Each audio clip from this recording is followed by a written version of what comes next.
Well, hello! Welcome to my humble internet video, and my fourth video analysing the animated series Arcane. You should watch those if you haven't already. Despite the show having aired a few months ago now, it still has me in an absolute chokehold, which is probably the same for most of you. Today I'm going to be examining a specific but no less integral part of the overall aesthetic and cinematic impact of the show. It's fight scenes, or battle set pieces, whatever you want to call them. The parts where people hit and shoot each other, with some emotional chatter in between. Talking is a free action apparently. This video is actually a two-parter. It ended up longer than I expected, so it made sense to split it up, so this is part 1. Before we dive in, I would really appreciate a like, comment, or a slap of that subscribe button to appease the algorithm gods and get that part 2. I also have a Patreon account if you wish to support the channel more directly. This is linked in the description. Well, without further ado, shall we begin?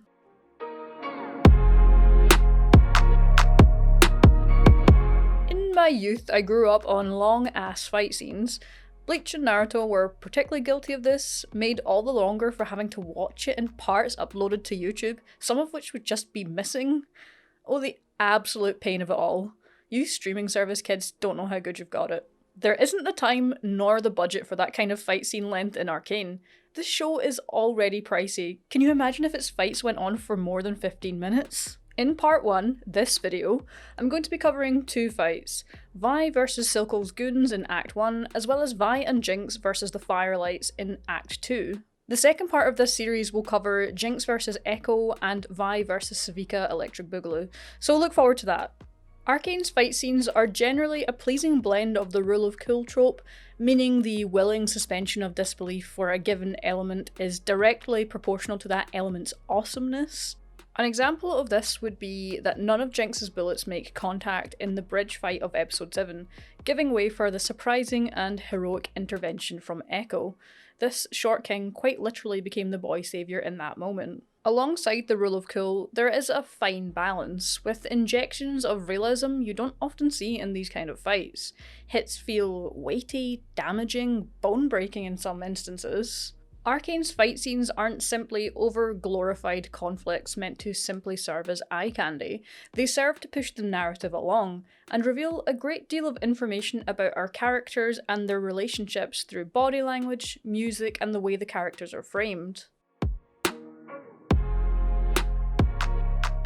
This one ended up being a bit of a one-woman beatdown against many a meat shield. Teenage Vi is fighting for her life, but mainly she's fighting for Vander, Milo, and Clagger, and I suppose Powder in a way. Vander surviving this gives Powder a stronger chance at a better life. She is their last line of defense, buying them time. Vi's fighting style is a little different here than when we saw her fight in episode 1. She plays it safer, blocking and weaving, knowing this is a game of endurance. The longer she lasts, the more chance of escape. The way her movement is animated conveys this more conservative approach to fighting. She only expels big bursts of energy, I guess what you would call heavy attacks, when it's to her advantage. This conveys a great deal about Vi's character.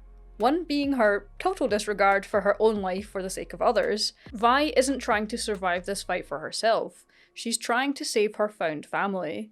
We can also see that when Vi doesn't let her emotions get out of hand, she's a very tactical and smart fighter, even at this age. Another element that makes this fight particularly satisfying to watch as a viewer is how it can be broken down into a 3-act structure, the third of which completely changes the course of the story for the rest of the series. It's why this battle comes at the climax of episode 3. Act 1 is Vi beating down these goons, while Clagger and Milo work tirelessly to free Vander. There's hope in this section as we see progress made by the boys in liberating their surrogate father. Vi dishes out some serious damage on the front lines, whilst also simultaneously foreshadowing her proficiency with the Hextech gauntlets. We as the audience are somewhat fooled into thinking this might all somehow miraculously work out in this section. That is until Shimmer is introduced into the playing field. Act 1 of this fight ends with the tanked up Deckard entering the fray, changing the course of the battle and propelling us into Act 2. You got to love that Silco must have seen so many of his men go down against this teenage girl that he had to be reconsidering his hiring policies for minions at this stage, forcing him to send in his tank. Act 2 is far more desperate, with Vi on the back foot against a significantly stronger opponent. Whilst panic starts to creep in for Vander, Milo and Clagger, the audience begins to feel the tides turning for Silco, although with the wildcard of Powder and her magic-infused monkey bomb still not yet in play. The tension is absolutely unbearable at this stage in the battle, which brings us nicely into the end of Act 2 as Powder's bomb goes off, propelling us into Act 3 as the battle is once again turned on its head. For some of those caught in the explosion, this is quite a literal experience. Clagger and Milo are lost, and Vi is knocked out of commission. Vander is forced to fight Deckard to the death. We see Silco confront Vander one last time, with Silco proving that his own instinct to survive for his goals, his need for self-preservation to do this, is greater than Vander's. Vander has no intention to survive this encounter at this point, focused purely on saving his daughter, which is why he doesn't hesitate to fill himself with shimmer. One last gasp attempt to save Vi from following her parents to an early grave, even if his mind and body are destroyed in the process. Ultimately, as gorgeous and brutal as this battle was animated, it's not just something pretty to look at, it's the narrative consequences that make it such an enjoyable experience in hindsight. Vi and Powder lose Vander, with their own relationship as sisters hitting a breaking point, as Vi is tossed into prison for the rest of her teens. Silco takes Powder in as his own, leading her on the path to becoming Jinx. In turn, this decision changes Silco's future significantly, ironically leading him to a fate not too dissimilar to Vander's. This night will haunt Jinx and Vi for years to come. Its effects will come into play numerous times during the rest of the series, and most likely into season 2 if some fan theories are proven correct. Before we jump into our second battle, Vi and Jinx versus the Firelights, it's time for a word from the sponsor of this video. Yes, we've really gotten legit enough to have an actual sponsor. Today's video is sponsored by FlexiSpot, who were kind enough to gift me one of their fully adjustable desks. The setup for this desk was really easy, taking about 30 minutes with all of the tools provided and an easy to follow instruction manual. Even my dog Jorah thought that he could get involved, but unfortunately he doesn't have opposable thumbs. I've barely got the chance to use it so far, but I can tell you already it's a game changer for my back. Now that I'm making more highly edited content, I'm spending a lot more time at my desk scripting, editing and recording voiceover. Having the option to sit or stand depending on how I'm feeling whilst working is such a relief. I'm able to fit all of my gear easily onto the sturdy table topper, including the essentials. One of my favourite features of the desk is that you can let the desk save your height preferences for sitting or standing, meaning it's just a click of a button to get the desk at the perfect level for your needs. Right now, FlexiSpot are having a spring sale with up to 30% off on their products. This is linked in the description, so for those of you that want to save your backs a lot of strain and get themselves one of these amazing desks, now is the perfect time. Now let's swing back to the second battle I'd like to discuss in this video. We're jumping quite far ahead for this one as we look at the fight between Vi and Jinx versus the Firelights, coming almost immediately after Vi and Jinx are reunited. This timing is significant, but I'll talk about that in just a second. There are many facets of this story that this fight conveys through its fluid animation and framing. Firstly, we see how effectively the Firelights fight as a unit, a team, assisting and protecting each other in their fighting style. This reflects the fact that the Firelights see each other as more than just cannon fodder.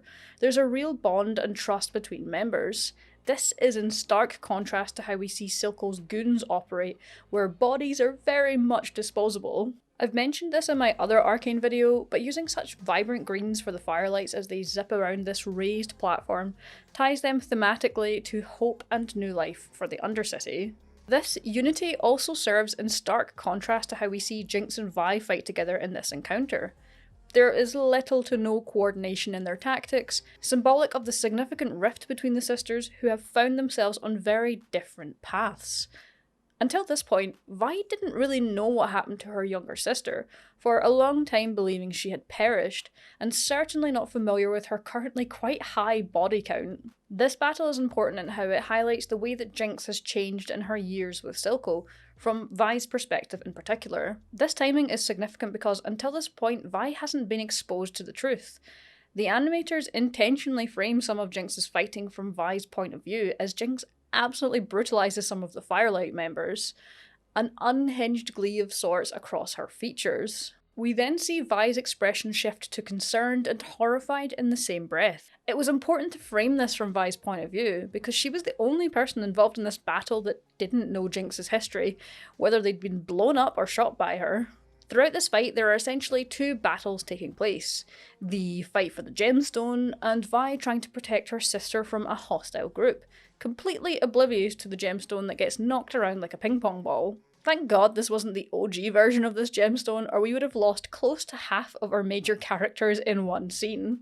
All of the emotional weight here comes with Vi and Jinx's fight, as Vi realises the mountain she may have to climb to bring her sister back. When Jinx says, "Things changed when you left.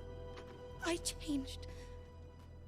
I don't think Vi really had any idea to what extent, until Jinx brutalised these Firelight fighters. This seemed more personal than simply self-defense. Location is also really important in this encounter. It's on a tight, raised platform, immediately giving an advantage to the Firelights, who enjoy defying gravity. Yes, this is the second time I've made a blatant Wicked reference in one of my Arcane videos. Sue me. The Firelights were always going to win this battle, and it was no coincidence that Ekko chose this location to act and to nab the gemstone, once again showcasing the generally good tactics of the Firelights and how they operate. They have limited numbers, so choosing a location that gives them a natural advantage is really important for their longevity as a group. This is especially ironic when you consider that Silco's choice of location to confront Vi and Caitlyn in this same episode ended up being quite a poor choice, as shoddy infrastructure was brought down and probably killed a bunch of his followers. Not that Silco really mourned the loss of any of them, with plenty of people to replace them. Still, it highlights a very different kind of approach in leadership between Ekko and Silco. Again, Arcane provides us with a visually stunning fight scene that tells the audience a great deal of information about these characters and their upcoming conflicts, amongst the sweeping camera movement and jaw-dropping animation. And this fight was only a few minutes long, just going to show that tight writing and direction can do just as much as combat that takes course over entire episodes. So on that angst, we've wrapped up part 1 of this little fight mini-series. If there's any other things you'd like me to cover from Arcane, let me know in those comments. Part 2 hopefully won't be too far down the road, analysing Jinx versus Ekko and Vi versus Sevika Electro Boogaloo. Make sure that you leave a like and slap that subscribe button to get part 2, and whatever Arcane brain rot comes to me next. Follow me over on Twitter as well, because I'm going to be cosplaying Vi in the imminent future. Thank you for watching.